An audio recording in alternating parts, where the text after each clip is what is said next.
अस्सलाम वालेकुम, this is advocate सालार जावेद खान दौलतज़ई और आप देख रहे हैं मेरा YouTube channel legal issues and law.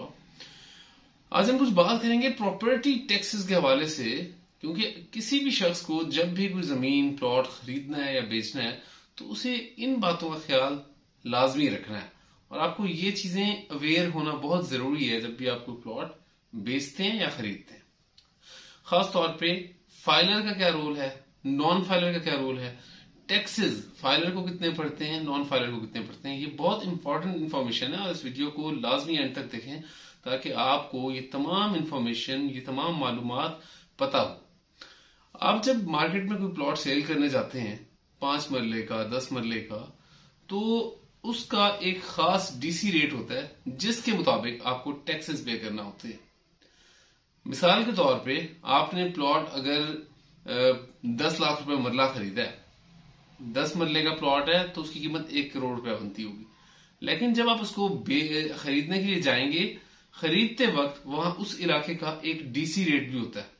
मिसाल के तौर पे 2.5 लाख रुपया मरला या 3 लाख रुपया मरला या 5 लाख रुपया मरला, कुछ भी आपके मुतलका इलाके का डीसी रेट होगा। जो डीसी रेट है आपको उसके मुताबिक टैक्सेस पे करना होंगे।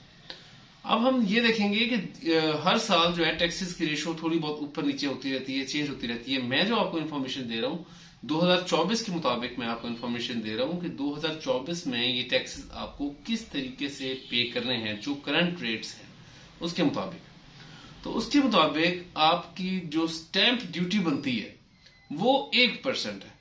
यानी आपने जो प्रॉपर्टी जितने में भी खरीदी है 1% के लिहाज से आपको स्टाम्प ड्यूटी पे करनी है। अगर 1 करोड़ रुपए की प्रॉपर्टी खरीदी है तो जो डीसी रेट वहां बनता होगा, मिसाल के तौर पे अगर वहां 5 लाख रुपया मरला डीसी रेट बन रहा है तो आपको 5 लाख रुपए का जो अगर आपके 10 मरले हैं तो लेट सपोज डीसी रेट के मुताबिक 50 लाख रुपए आपकी प्रॉपर्टी की वैल्यूएशन बन रही है, उसके मुताबिक आपको 1% जो है वो स्टैंप ड्यूटी की मद के अंदर पे करना है। 1% आपको पे करना होगा म्यूनिसिपल कॉर्पोरेशन की, यानी कि टीएमए की फीस जो है वो भी आपको लाजमी पे करनी है। इसके बाद हमारे पास तीसरा जो आता है वो है एफबीआर। एफबीआर का अगर तो आप हैं फाइलर तो आपको 3% पे करनी होगी फीस, यानी कि जो 50 लाख रुपए आपकी बन रही है फीस, जो आपकी 50 लाख रुपए बन रही है डीसी रेट के मुताबिक, उसमें आपको 3% फाइलर को पे करना होगा। लेकिन अगर कोई नॉन फाइलर है तो उसको 10.5% पे करना होगा उस 50 लाख रुपए का। तो यहां आप फर्क देख लें कि एक फाइलर को और एक नॉन फाइलर में कितना। अक्सर लोग ये सवाल करते हैं कि यार फाइलर होने का कोई फायदा भी है, फाइलर हो गया में क्या एजेस मिल रहे हैं। तो फाइलर आज के जमाने में मैं समझता हूं कि किसी भी शख्स को अगर अपनी प्रॉपर्टी प्रॉपर तरीके से खरीदनी है और आपको फजूल किस्म की टैक्सेस से बचना है तो खुदारा अपने आप को फाइलर करवाएं ताकि आप इन बेबुनियाद जो आपको पैसे ऊपर पे करने पड़े उनसे बच सकें। क्योंकि थोड़ा फर्क नहीं है, बहुत ज्यादा फर्क है। फाइलर के लिए 3%, नॉन फाइलर के लिए 10.5%। इसी तरह आपको कैपिटल गेन टैक्स पे करना पड़ता है। कैपिटल गेन टैक्स वो शख्स पे करता है जो कि प्रॉपर्टी बेच रहा है, और जो शख्स प्रॉपर्टी बेच रहा है उसको कैपिटल गेन टैक्स अगर तो वो है नॉन फाइलर तो उसको 6% भरना पड़ेगा, अगर वो फाइलर है तो उसको 3% भरना पड़ेगा। यहां भी देखें आधो आध का फर्क आता है।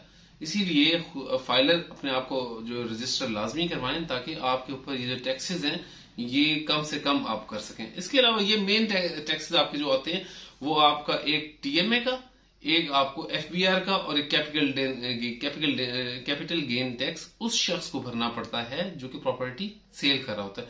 इसके अलावा छोटे मोटे टैक्सेस दरम्यान में और भी आ जाते हैं। मिसाल के तौर पे इंतकाल फीस जो है, जो शख्स 5 लाख से कम की प्रॉपर्टी सेल कर रहा है उसको 500 रुपए के लिहाज से देना पड़ेगा।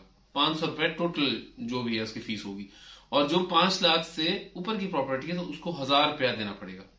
तो ये आपका टोटल एक मैंने छोटी सी वीडियो के अंदर आपको मैंने कैलकुलेट करके बता दिया है कि जो आप प्रॉपर्टी बेचने जा रहे हैं या खरीदने जा रहे हैं आपको फाइलर या नॉन फाइलर की मद में क्या टैक्सेस पे करना होंगे। जो भी टैक्सेस पे करना होंगे डीसी रेट के मुताबिक, जो प्रॉपर्टी का उस इलाके में रेट है वो आप लिस्ट निकलवा लेंगे, वहां से आपको क्लियर हो जाएगा कि आपके मुतलका इलाके में डीसी रेट क्या चल रहा है। आपको डीसी रेट के लिहाज से टैक्सेस पे करना होंगे उम्मीद है कि इस छोटी सी वीडियो के अंदर काफी सारी चीजें आपको क्लियर हो गई होंगी। और थैंक यू वेरी मच इस वीडियो को देखने के लिए। और मजीद कोई भी मालूमात चाहिए तो आप मेरे चैनल के थ्रू मेरे से लिंक कर सकते हैं।